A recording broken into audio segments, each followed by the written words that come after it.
மதுரை விமான நிலையத்தில் பத்திரிகையாளர்களை சந்தித்த அன்புமணி ராமதாஸ் சமீபத்திய அரசியல் நிலவரங்கள் குறித்து கருத்து தெரிவித்தார்.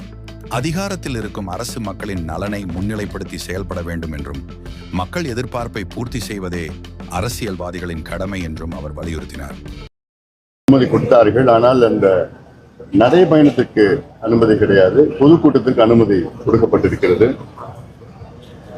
அதே போன்று வாரத்தில் மேற்கு பகுதி கோயம்புத்தூர், ஈரோடு, திருப்பூர், நாமக்கல் பகுதியில் நடைபயணத்துக்கு அனுமதி மறுக்கப்பட்டிருக்கிறது.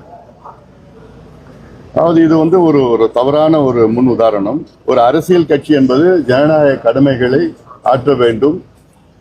அரசியல் கட்சிகள் மக்களை தேடி செல்ல வேண்டும், தவிர மக்கள் அரசியல் கட்சிகளை தேடி வரக்கூடாது.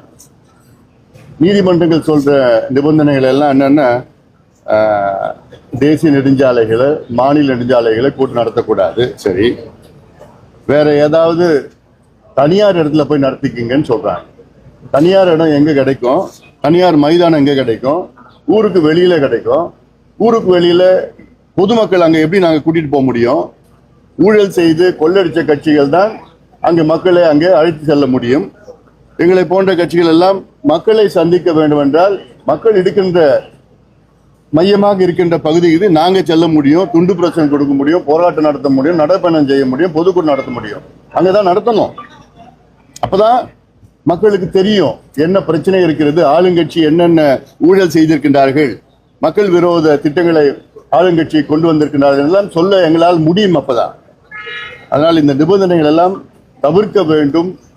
எங்களுக்கு எந்தெந்த இடமோ மக்கள் நடமாடுகின்ற இடத்தில் மக்களுக்கு, பொதுமக்களுக்கு இடைஞ்சல் இல்லாத எங்களுக்கு அனுமதி வழங்க வேண்டும். ஒன்று. அடுத்தது, கடந்த 3 ஆண்டுகளில் தமிழ்நாட்டிலே 1968 விவசாயிகள் தற்கொலை செய்து கொண்டார்கள். இது எவ்வளோ ஒரு மோசமான ஒரு மாநிலத்தில் நாம் இருக்கின்றோம், ஒரு மோசமான ஒரு ஆட்சியிலே நாம் இருக்கின்றோம். நமக்கு உணவளிக்கின்ற கடவுள் விவசாயிகள். 3 ஆண்டுகளில் 1968 விவசாயிகள் தமிழ்நாட்டிலே தற்கொலை செய்து கொண்டிருக்கின்றார்கள். தற்கொலை. ஒரு விவசாயிகளுடன் தற்கொலை செய்யக்கூடாது. இதுதான் அரசினுடைய கடமை. ஆனால் முதலமைச்சர் ஸ்டாலின் அவர்களுக்கும் விவசாயத்துக்கும் சம்பந்தம் இல்லை, முதலமைச்சர் ஸ்டாலின் அவர்களுக்கும் எதுக்கும் சம்பந்தம் கிடையாது. என்ன நடக்குதுன்னு தெரியல. அவருக்கு 2 வாரத்திற்கு முன்பு கர்நாடகா மாநிலத்தில் அங்க இருக்கின்ற நீதிமன்றத்தில், உயர் நீதிமன்றத்தில்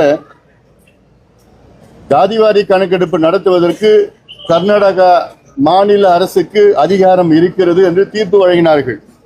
அந்த தீர்ப்பில் தெளிவாக சொன்ன வார்த்தைகள் என்ன?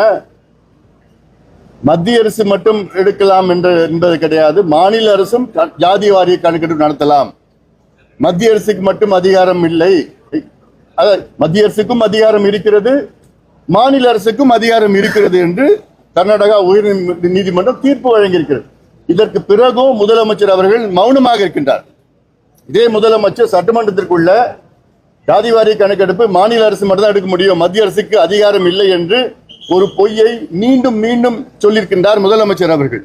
இது எவ்வளவு பெரிய பொய், எவ்வளவு பெரிய ஏமாற்றம், சமூக அநீதி இது. இந்தியாவில் 7 மாநிலங்களில் ஜாதிவாரி கணக்கெடுப்பு எடுத்து முடிச்சிட்டாங்க. ஆனால் தமிழ்நாட்டில் மட்டும் அதிகாரம் இல்லை என்று ஒரு பொய்யை மீண்டும் மீண்டும் சொல்லி, இப்ப அதற்கும் அந்த பொய்யின்னு 100 விழுக்காடு முதலமைச்சர் பொய் சொல்கின்றார் என்று கர்நாடகா உயர் நீதிமன்றம் தெளிவான தீர்ப்பை வழங்கியிருக்கிறது. கர்நாடகாவில் 10 ஆண்டுகளுக்கு 2வது முறை ஜாதிவாரி கணக்கெடுப்பு நடத்தியிருக்கிறார். ஜாதிவாரி கணக்கெடுப்பு நடப்பது இது ஜாதி பிரச்சனை கிடையாது, தமிழ்நாட்டினுடைய சமூக நீதி பிரச்சனை. தமிழ்நாட்டில் உள்ள அனைத்து சமூகங்களுடைய நிலை, சமூக, பொருளாதார, கல்வி பின்தங்கிய நிலை எடுப்பதுதான் ஜாதிவாரி கணக்கெடுப்பு. அதை எடுத்து அதுக்கேற்ப நடவடிக்கைகளில் ஈடுபட வேண்டும். இடஒதுக்கீடு அல்லது அரசு நலத்திட்டங்கள் போன்ற நடவடிக்கைகள் எடுத்து இந்த பின்தங்கிய சமூகங்கள், எந்த சமூகம் இருந்தாலும் சரி, அதை முன்னேற்றுவதுதான் அரசினுடைய கடமை. அதுதான் சமூக நீதி. ஆனால் சமூக நீதி பற்றி வெற்றாக பேசிக் கொண்டிருக்கின்ற முதலமைச்சர் ஸ்டாலின் அவர்களும் திமுகவுக்கும் நிச்சயமாக மக்கள் பாடத்தை போடுவார்கள். கேள்விகள் எதாவது இருக்கா? மருத்துவமனையில் அனுமதிக்கப்பட்டிருக்க ஐயா முதல்வர் பார்த்திருக்காரு. அதாவது மருத்துவர் ஐயா அவர்கள் நேற்று மாலை சென்னை அப்போலோ மருத்துவமனையில் அனுமதிக்கப்பட்ட காரணம் வந்து ஒரு செக்கப், அவ்வளவுதான். ஐயாவுக்கு எந்த சிம்டம்ஸ் எதுவும் கிடையாது. ஒரு வாரத்திற்கு முன்பு திட்டமிட்டு நேற்று மாலை வந்து அனுமதிக்கப்பட்டு இன்னைக்கு காலையில வந்து அவருக்கு ஆஞ்சியோகிராம் பண்ணியிருக்கிறாங்க, கார்டியாலஜிஸ்ட் ஆஞ்சியோகிராம் பண்ணியிருக்கிறாங்க. அந்த ஆஞ்சியோகிராம்ல வந்து பழைய நிலை தான் இருக்கிறது, அது பயப்படுறதுக்கு எதுவும் இல்லைன்னு கார்டியாலஜிஸ்ட் சொல்லியிருக்கிறாங்க. அதனால இன்னைக்கு ஒரு நாள் ரெஸ்ட் எடுக்கணும்னு சொல்லியிருக்கிறாங்க. ஏன்னா ஃபெமரல் ஆஞ்சியோகிராம்னால ரெஸ்ட் எடுக்கணும்னு சொல்லியிருக்கிறாங்க. நாளைக்கு வந்து எப்படின்னு பார்த்துட்டு அப்படி நாளைக்கு நல்லது. நன்றி.